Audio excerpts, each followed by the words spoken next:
Naunsyame ang tangkang pangho-hold up sa isang bigasan sa Davao del Norte matapos pumalag ang tindero nito.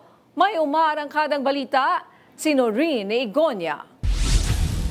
Nakuna ng CCTV footage ang tangkang pangho-hold up sa isang bigasan sa Cabaluna, Panabo City, Davao del Norte alas 6:55 ng gabi nitong Linggo, Hulyo 26. Ang biktima ay kinilalang si Ramil Eliseo na siya ring mag-isang nagbantay ng mga oras na yun sa kanilang tindahan. Makikita sa video ang pagpasok ng isang lalaking naka-jacket na itim at naka-hoodie.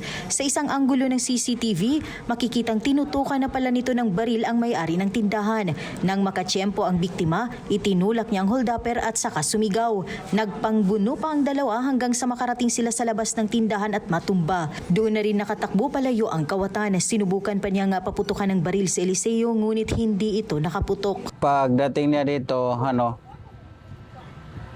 biglang bumunot ng baril at saka tinutukan ako dito sa giliran. Sabi niya, hold up ito. Nagtamo ng galos sa tuhod at kamay ang biktima. Maging ang kanyang batok ay nagkagalos din matapos hampasin ang baril ng suspect. Kinumpirma din ni Eliseo na hindi niya kilala ang suspect dahil nga nakamask pa ito, salungat sa una ng lumabas sa balita na customer niya umano ito. Bagamat takot siya na baka balikan ng suspect, kailangan niya pa ring magtinda para sa kanyang pamilya. Minsan may kaba, minsan pero